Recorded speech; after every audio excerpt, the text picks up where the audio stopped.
em 1713, bem no coração do Brasil colônia, tinha gente se alimentando de larvas. Larvas tiradas de madeira podre, né? Exato. Caçando lagarto no mato, comendo formiga, simplesmente para conseguir sobreviver a mais um dia. E o detalhe mais irônico e eu diria sombrio de todo esse cenário é que essas pessoas estavam passando por essa miséria absoluta enquanto pisavam em fortunas incalculáveis. Literalmente forrado de ouro, né? O chão sobre os pés delas estava entupido de ouro. E hoje, séculos depois, a culinária que nasceu justamente desse pesadelo todo virou nosso maior símbolo de conforto, de acolhimento, fartura. Nossa, com certeza, o contraste é gritante. Quando a gente pensa na mesa mineira de hoje, sabe, com aquelas panelas de pedra fumegantes, aquela abundância absurda de ingredientes, e compara com o desespero lá da origem, isso muda completamente a nossa perspectiva sobre o que a gente coloca no prato. Muda demais. E a documentação histórica, ela meio que nos força a desconstruir essa imagem idílica, sabe? Aquela coisa das fazendas tranquilas, do ritmo cadenciado que a gente sempre associa a Minas Gerais. Que é a imagem de cartão postal, né? Pois é. E a base da nossa imersão detalhada de hoje é um estudo fantástico chamado O Sabor de Minas Gerais. Do Tião Rocha, certo? Isso, do antropólogo e folclorista Tião Rocha. Ele resgata justamente essa trajetória, mostrando que a gastronomia local não é fruto da abundância natural, de jeito nenhum. É fruto da escassez mais extrema que você possa imaginar. É a fome ditando as regras. Exatamente. E para dar uma materialidade para essa nossa análise de hoje, a gente também está cruzando esses dados com relatos de naturalistas europeus do século XIX e com registros visuais que são muito fortes, tipo as gravuras do Jean-Baptiste Debré. Aquelas que mostram os engenhos, né? Sim, documentando os engenhos de carne seca, o tocinho fritando e, claro, os registros daquelas imensas tropas de mulas cargueiras que rasgavam as estradas de terra do país. Beleza, vamos desvendar isso, porque o nosso objetivo hoje é traçar essa linha. Uma linha que parece invisível, mas é muito real, sabe? Que conecta um caos logístico brutal, guerras e civis motivadas por inflação, com a invenção da goiabada com queijo. Ou do feijão de tropeiro. Exato. Para quem tem uma mente curiosa e acompanha as nossas imersões aqui, entender que a história da comida é, no fundo, a história da sobrevivência humana é algo muito fascinante. Sem dúvida. Então a gente precisa retroceder para o final do século XVII. O Brasil colônia vivia uma era meio que alimentada por boatos. Aquelas lendas gigantescas, né? Lendas puras.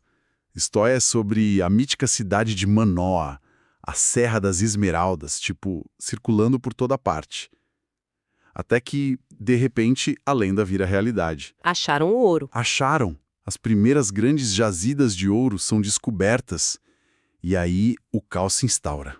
O impacto dessa descoberta, ele alterou a demografia da colônia e até de Portugal, quase da noite pro dia, sabe? Um êxodo absurdo. Total. Os registros oficiais da coroa descrevem verdadeiros caudais humanos partindo de todas as direções. Eram nobres abandonando propriedades gigantescas. Clérigos largando as paróquias. Sim, plebeus, forasteiros, gente levando centenas de escravizados. Indivíduos largavam famílias estruturadas e interrompiam noivados no meio. Tudo movido por uma febre do ouro que simplesmente cegava qualquer raciocínio lógico sobre logística. É o clássico problema de infraestrutura que a gente vê até hoje em outros contextos. Construir o teto antes das fundações, sabe? Imagina o crescimento de uma startup hoje. Boa analogia. Aquela startup que escala muito rápido, faz um marketing gigante, atrai uma multidão, mas não tem infraestrutura de servidores para aguentar o acesso. O sistema cai na hora. Cai tudo. Tinha uma multidão gigantesca nas montanhas, pronta para extrair a riqueza do solo, mas não tinha absolutamente ninguém plantando comida para sustentar essa galera. Ninguém. O ecossistema local, que já era de um acesso super difícil pelo relevo, colapsou. Era muita demanda, muita gente precisando de caloria e zero oferta agrícola. E esse colapso gerou o que os administradores da época começaram a classificar nos documentos como calamidade pública. Os campos, as matas ali da região foram rapidamente despojados de qualquer víveres silvestre, sabe? Eles comeram, tudo que tinha pela frente. Tudo. Aves, pequenos mamíferos, frutos nativos, desapareceu tudo. E as consequências vieram em ondas mortais que a gente tem documentadas na forma de 3 grandes fomes devastadoras. Uma atrás da outra, né? Isso. A primeira em 1698, logo seguida por outra em 1700, e a pior, a mais severa de todas, em 1713. Caramba! As estradas que levavam para as minas ficaram literalmente marcadas por pessoas que não resistiram à inanição. Caíam mortas antes mesmo de verem o brilho de uma pepita de ouro. E é aí que entra aquele cardápio da sobrevivência no nível extremo que eu mencionei na introdução, porque os relatos primários citam essa galera comendo cobras, formigas e, como está no texto, aqueles bichos munhalvos que se criam em taquaras e paus podres. As famosas larvas. Isso. E aí me vem uma dúvida, porque isso levanta uma questão séria sobre o papel do Estado, né? Como que a coroa portuguesa lidou com isso? Afinal, eles precisavam desses mineradores vivos para cobrar os impostos sobre o ouro. Como administrar uma catástrofe humanitária desse tamanho? Então, o que é fascinante aqui é que a intervenção do poder público ilustra a total ineficácia da burocracia diante da ganância humana, sabe? Clássico. O Reino de Portugal estava, assim, literalmente perdendo sua população ativa para o além-mar. As minas, que antes eram celebradas como a salvação econômica do Império, começaram a ser descritas nos documentos oficiais como fontes de desgraça, de despovoamento. Virou um ralo de gente. Exato. E aí a metrópole tentou estancar essa sangria emitindo proibições severas. Teve uma em 1709 e outra em 1711, proibindo terminantemente o trânsito de pessoas para a região aurífera. Mandaram até fechar caminhos, não foi? Mandaram fechar novos caminhos. Mas a legislação era solenemente ignorada. A promessa de enriquecer rápido era muito mais forte que o medo da fome ou o medo da lei. Só que, uma hora o pragmatismo bate a porta. Porque se todo mundo morresse de fome, a extração de ouro parava e o sonho acabava para todo mundo, inclusive para a coroa. Com certeza. Para reverter esse colapso, essa sociedade garimpeira teve que meio que inventar uma agricultura de subsistência partindo do absoluto zero e com um baita agravante uma restrição severa de espaço. Eles estavam em encostas, montanhas. Sim, e a pouca terra boa que tinha, plana, era loteada para cavar ouro, não para fazer pasto. Lendo os registros para essa imersão, me surpreendeu muito constatar que o gado bovino, o boi, quase não existia ali naquelas primeiras décadas. Não tinha como ter. Faz todo sentido. Boi precisa de pasto extensivo, o que é totalmente incompatível com aquele relevo acidentado e com a prioridade louca da mineração. Então, a proteína e a gordura animal tinham que vir de outra fonte, urgente. E a engenharia social da época encontrou essa resposta num animal perfeito para isso, o suíno. O porco. O porco. A criação de porcos nos fundos dos pequenos quintais virou a espinha dorsal da sobrevivência calórica nas vilas de Ouro Preto, Mariana, Sabará. Salvação no fundo do quintal. Exato. O porco é um animal que exige o mínimo de espaço possível, ele consome restos de alimentos humanos e, crucialmente, fornece uma densidade de calorias impressionante. O que eles mais precisavam. É aí que nasce a supremacia do lombo e, acima de qualquer coisa, do toucinho. A banha de porco converteu-se na tecnologia universal de conservação de carnes, afinal não tinha geladeira, né? Não tinha refrigeração nenhuma. E também virou o meio padrão de preparo de quase qualquer refeição. E esse é um traço fortíssimo que define a base da cozinha mineira até hoje. Demais.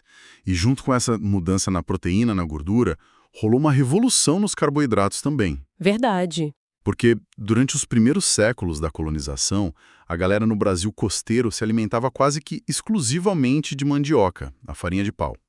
Mas quando a gente olha para Minas Gerais, a mandioca meio que perde o trono de uma vez para o milho. Perdeu feio.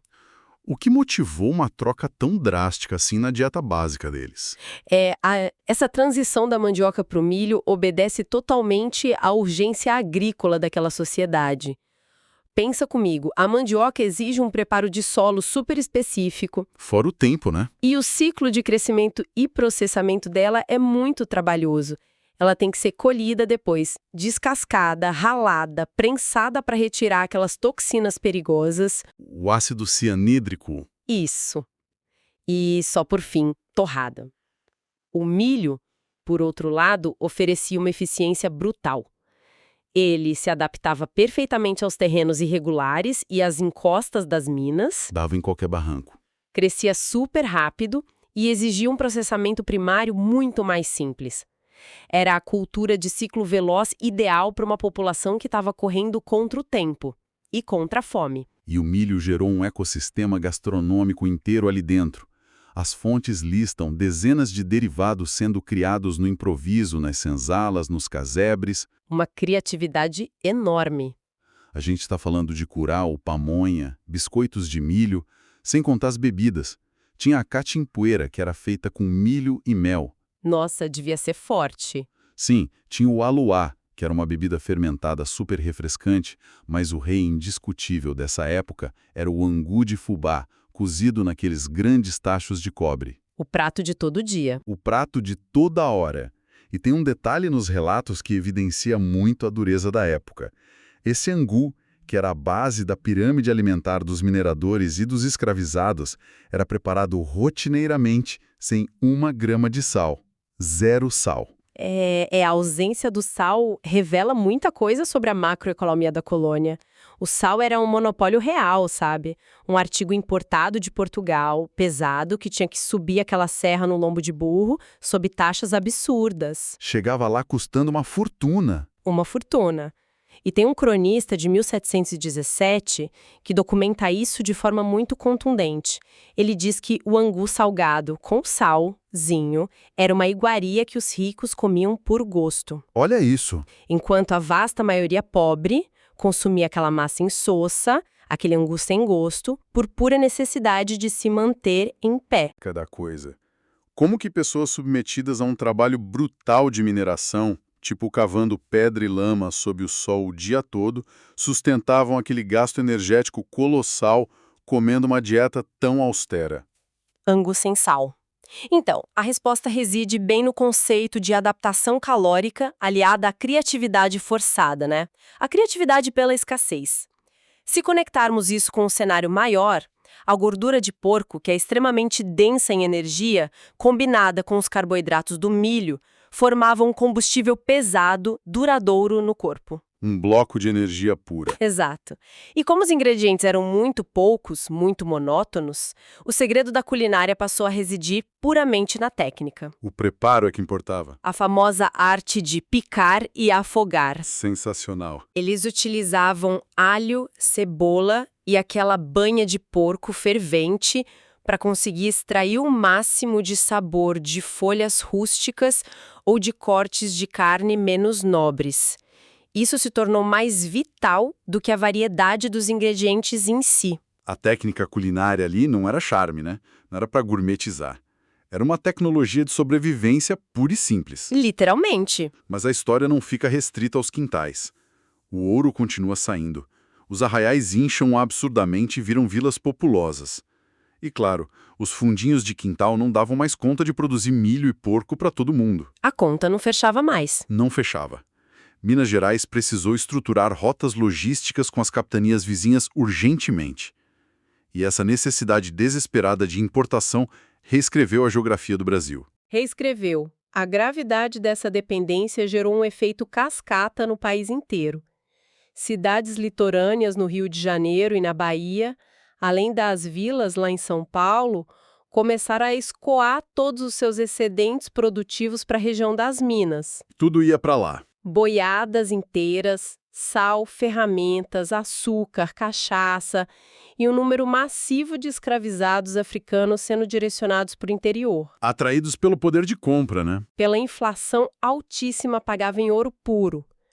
O impacto foi tão severo que São Paulo quase enfrentou sua própria crise de fome por exportar demais. Isso é loucura. A Câmara Municipal Paulista precisou promulgar uma lei de emergência em 1705, proibindo terminantemente a saída de víveres. Eles estavam com medo de que a própria população paulista morresse de inanição. Mandavam tanta comida para fora que faltou em casa. E os heróis dessa infraestrutura improvisada toda foram os tropeiros. Fundamentais. Aqueles caras conduzindo as enormes tropas cargueiras de mulas, atravessando uma topografia que era implacável. E foi exatamente na cela desses animais, ali na beira das fogueiras de acampamento à noite, que nasceu outro pilar do cardápio mineiro. Mais um prato de sobrevivência. A mistura pesada de feijão cozido com farinha de mandioca ou de milho e pedaços de carne seca. Era uma comida de preparo rápido, com o teor calórico altíssimo e o principal não estragava nas viagens longas. O nosso clássico feijão de tropeiro. Ele mesmo. Mas aqui é que a coisa fica realmente interessante para quem nos ouve. Porque o material de hoje cruza a linha da culinária e entra rasgando na ciência política. É a minha parte favorita. É muito bom. A gente sempre aprende na escola que aquelas revoltas famosas, sabe? A Guerra dos Emboabas, em 1709, ou a Revolta de Filipe dos Santos, em 1720. Sim, nos livros didáticos. A gente aprende que foram manifestações de um espírito nativista, um grito inicial de patriotismo, de independência política. Mas quando a gente cruza com as fontes de hoje, o cenário muda completamente. O estopim dessas guerras civis foi, na verdade, o monopólio de alimentos. Exatamente. A historiografia precisa constantemente revisar essas romantizações, né? A análise documental do Tião Rocha aponta porque ele define como o substratum político de Minas Gerais no século XVIII. A base real da coisa. A verdadeira raiz estrutural dos levantes armados não era uma abstração sobre liberdade. Era o controle opressivo do Estado sobre o estômago da população. A revolta do estômago vazio. A coroa portuguesa ela não lucrava apenas taxando o ouro que era extraído. O Estado utilizava o sistema de contratos, sabe?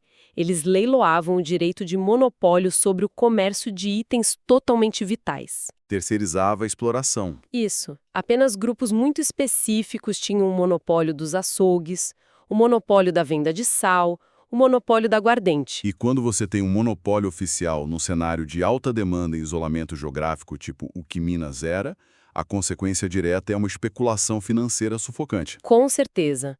Os preços da carne e da cachaça, eles atingiam patamares extorsivos.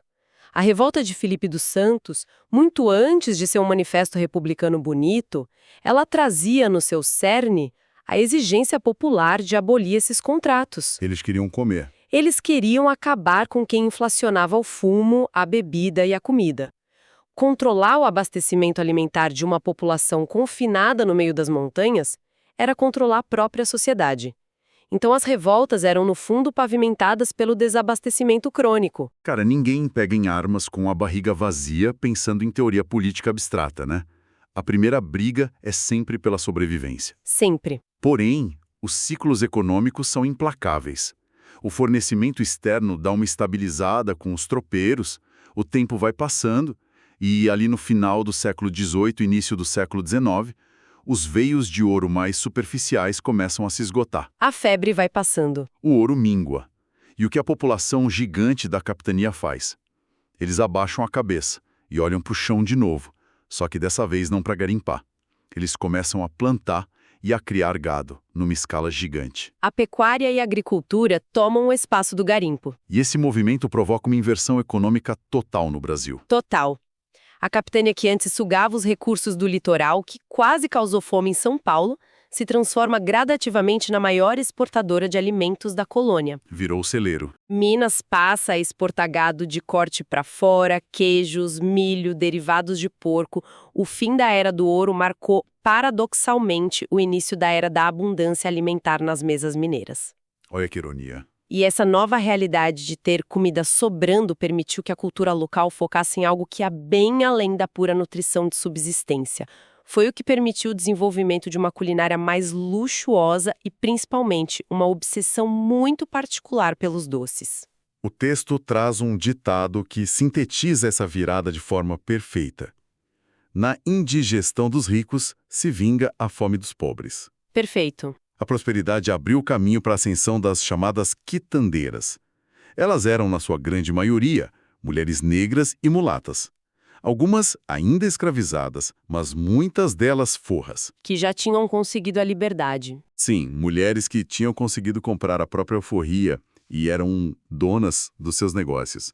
Elas dominavam o comércio de rua em lugares como Vila Rica, carregando aqueles tabuleiros pesados na cabeça. E vendendo de tudo. Uma infinidade de doces, cocadas, pés de moleque, brevidades, canudos de doce de leite. Nossa, me deu até água na boca agora. E o papel econômico dessas mulheres costuma ser muito negligenciado nos livros, né?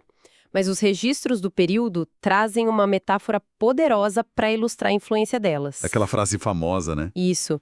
Levanta uma questão importante porque há documentos afirmando que as bateias mais ricas que há nas minas pertenciam a essas quitandeiras. Para quem tá ouvindo a gente dar contexto, a bateia é aquela panela de metal ou de madeira, sabe? Usada ali na água do rio para lavar a terra e isolar a pepita de ouro. Exato.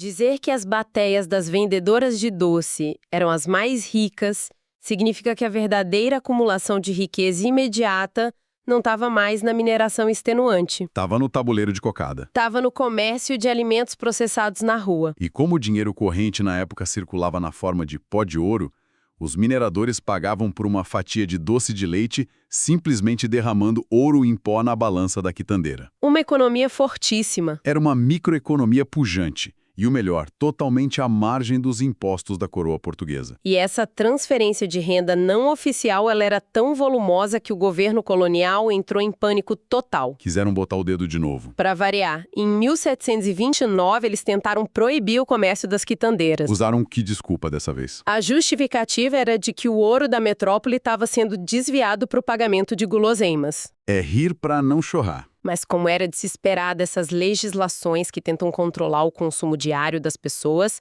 a proibição fracassou de forma retumbante. O desejo coletivo superou o decreto real e a economia silenciosa, que era operada pelo protagonismo da mulher negra, prosperou demais. E essa prosperidade toda açucarada chamou a atenção e, eu diria, muitas vezes, o desprezo dos estrangeiros que passavam por lá. Os viajantes. O naturalista francês Auguste de Saint-Hilaire, por exemplo, relatou com choque o que ele chamava de abuso do açúcar por parte dos brasileiros. O choque cultural. Sim. Outros viajantes europeus achavam uma verdadeira heresia culinária o hábito de misturar sobremesa com alimento salgado. Criticavam abertamente o nosso consumo sagrado de goiabada com queijo. Heresia é falar mal da goiabada com queijo, gente. Olha, com todo o respeito à alta gastronomia europeia da época, mas essa visão me parece de uma miopia cultural imensa, sabe? É tipo alguém criticar a invenção da roda porque acha mais chique caminhar. Exatamente. Falta o contexto sociológico da coisa. Criticar a abundância de doce de leite de goiabada é ignorar completamente o trauma de uma população cujos avós estavam comendo larvas de pau podre um tempo atrás. A ferida estava lá ainda. Aquele excesso de açúcar na mesa, que foi apelidado por um autor de sensualismo apícola, não era apenas um desvio de paladar.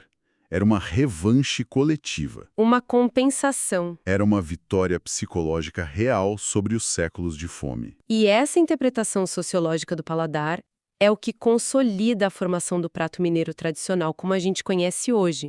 A convergência de todos esses ciclos econômicos que a gente discutiu passou a habitar literalmente a mesma mesa. Tudo no mesmo prato. O milho, que garantiu a sobrevivência inicial lá nas fomes, o porco, que foi criado no aperto do quintal para dar gordura, o feijão denso, que viajou no lombo das mulas dos tropeiros, e, finalmente, os laticínios ricos da era agropecuária. É a história do Estado na mesa. Tem um relato maravilhoso. Em 1851, o cientista alemão Hermann Burmeister viajou pela região e documentou com detalhes esses costumes. O que ele observou? Ele notou que se faziam refeições muito substanciais, geralmente umas 10 da manhã e depois às 4 da tarde. E ele observou um comportamento que sobrevive intacto até hoje, o hábito de misturar tudo no mesmo prato. O famoso e amado juntar tudo. Feijão, angu, farinha, couve rasgada e a carne de porco dividindo o mesmo espaço ali abraçados. Uma maravilha. E Burmeister também nota a derrota do trigo europeu ali. O pão de trigo de Portugal raramente aparecia naquelas mesas. O pão daquela terra era feito de polvilho, era o beiju, era a nossa broa de milho. Os insumos locais ganharam. Essa seleção natural dos ingredientes que sobreviveram a tudo isso culminou na consolidação da santíssima trindade da dieta trivial mineira: o feijão, o angu e a couve. Uma trindade humilde, feita de ingredientes rústicos, mas que possui um peso histórico, assim, incomparável. Muito forte. E o escritor Guimarães Rosa, ele fez uma análise geográfica brilhante sobre essa diversidade toda. Ele observou que o estado de Minas Gerais é formado por recortes muito distintos, sabe? São várias minas, né? Isso. Você tem o sul cafeeiro, que é mais europeu, mais pacato. Tem o norte sertanejo, muito marcado pela secura, pela resiliência daquele povo. E tem o oeste, a região dos grandes latifúndios. Fisicamente são lugares bem diferentes. Fisicamente e cenograficamente são várias minas. Mas o que amarra tudo isso numa única identidade inquebrável, segundo Rosa, é o sensualismo gustativo. Então, o que tudo isso significa, no fim das contas? Significa que a mineridade mora na panela. Sem dúvida. O verdadeiro sentido de pertencimento, do patriotismo regional, encontrou seu porto seguro no paladar. Que bonito isso. A culinária deixou de ser o simples ato biológico de ingerir calorias, né? E se transformou numa comunhão, numa liturgia diária. O feijão com angu e couve ganhou status de patrimônio cultural, não por ostentar ingredientes caros de importação. Trufas ou coisas assim. Longe disso. Ganhou esse status pela narrativa que está embutida na forma como eles são preparados. É a celebração secular da superação da diversidade humana. É a memória celular de um povo atuando ali na frente do fogão. Cara, quando alguém hoje aquece a banha na panela para praticar aquela arte do picar e afogar, não está apenas reproduzindo uma receita de família gostosa. Tá contando história. Está executando, mesmo sem perceber, um código de sobrevivência que foi forjado no meio do caos absoluto, da ganância da coroa, da poeira do ciclo do ouro, da fome extrema. A comida se torna o documento histórico mais vívido e democrático que a gente tem acesso hoje em dia. Com certeza. Gente, a gente quer agradecer profundamente a companhia de todas as mentes curiosas da nossa audiência que mergulharam com a gente nessa investigação detalhada, por esses séculos todos, e pelas trilhas de Minas Gerais.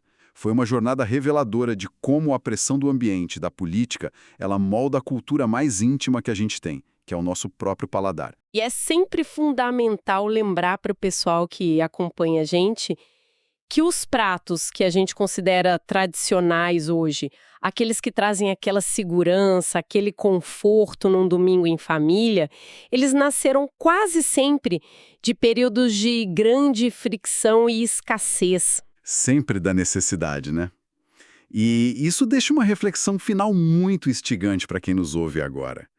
Se a identidade alimentar inteira de uma região tão rica e icônica quanto Minas foi forjada pelo caos logístico, por essas falhas absurdas do Estado e por crises extremas de escassez lá no passado distante, O que vem pela frente, né? fica a pergunta: quais serão os pratos tradicionais e as famosas comidas de conforto do futuro?